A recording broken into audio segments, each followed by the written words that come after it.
السلام علیکم، welcome to whispers in dark.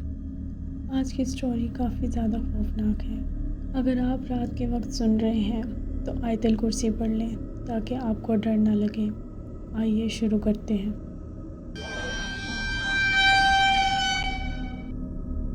رات کے تقریباً 1:30 بج رہے تھے۔ ہوا میں عجیب سی گھٹن تھی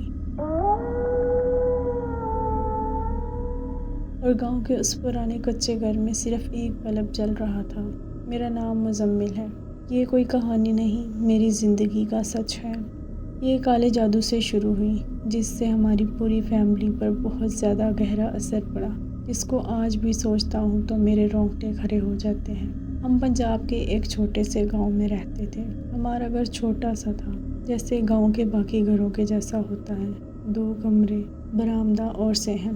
اگر آپ آج بھی گاؤں والی سائڈ پہ جائیں تو زیادہ تر گھر اسی طرح کے ہوتے ہیں۔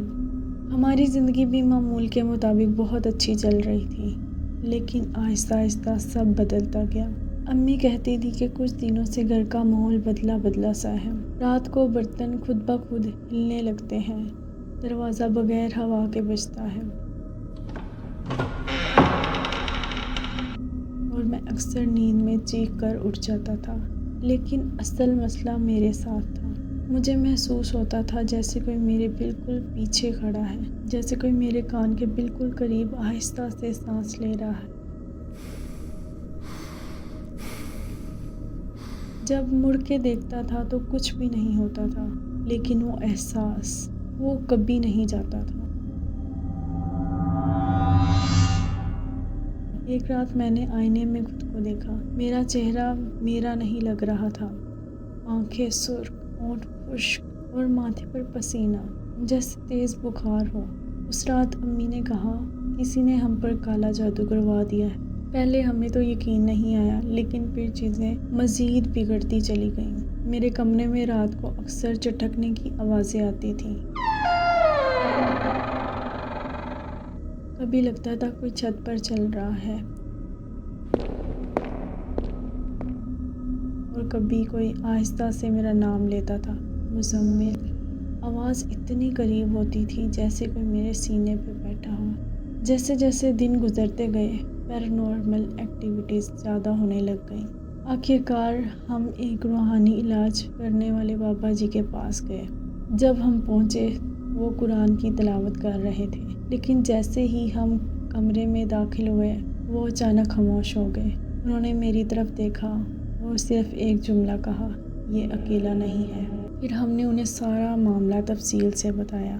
بابا جی نے بتایا کہ کسی قریبی رشتہ دار نے حسد کی وجہ سے کالا جادو کروایا ہے، اور جو چیز میرے ساتھ لگی ہوئی ہے وہ ابھی تک گئی نہیں ہے۔ پھر اس کے بعد میرا روحانی علاج شروع ہوا، قرآن کی تلاوت، دم اور کچھ مخصوص وظائف۔ لیکن جیسے ہی آیت پڑھی جاتی، میرے جسم میں شدید درد ہوتا اور منہ سے عجیب آوازیں نکالنے لگتا۔ میں ہوش میں ہوتا تھا مگر خود پہ قابو نہیں رہتا تھا۔ ایک رات علاج کے دوران میں نے واضح طور پر محسوس کیا کہ کوئی چیز میرے کندھے پر ہاتھ رکھے ہوئی ہے۔ وہ ہاتھ بہت ٹھنڈا تھا۔ بابا جی نے زور سے آیت پڑھی اور وہ چیز چیخ اٹھی۔ گھر کی لائٹ بند ہو گئی اور پورا کمرہ سانسوں کی آواز سے بھر گیا۔ لیکن اس کے بعد میرا علاج پھر بھی چلتا رہا۔ ایسے محسوس ہوتا تھا کہ جیسے میں کچھ نہیں کر پاؤں گا۔ یقین جانیں، یہ سب میرے لیے اتنا تکلیف دہ تھا، اور مجھے ہر وقت محسوس ہوتا تھا میں نماز بھی پڑھنا چاہتا تھا، لیکن پڑھ نہیں پاتا تھا۔ یوں تو میرا کسی چیز میں دل نہیں لگتا تھا۔ لیکن علاج کے بعد حالات بہتر ہونے لگ گئے، لیکن ختم نہیں ہوا، اور ماحول میں کچھ ٹھہراؤ آ گیا۔ میں پہلے کی طرح چیخ کر نہیں اٹھتا تھا۔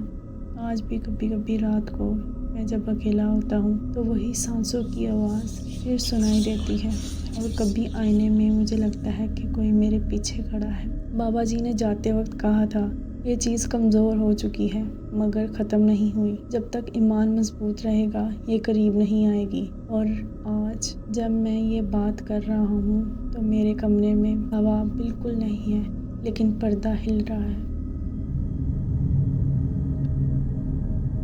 اگر آپ کو ہماری سٹوریز پسند آتی ہیں تو لائک، شیئر اینڈ سبسکرائب کریں تاکہ نئی آنے والی ویڈیو کا نوٹیفیکیشن آپ کو ملتا رہے۔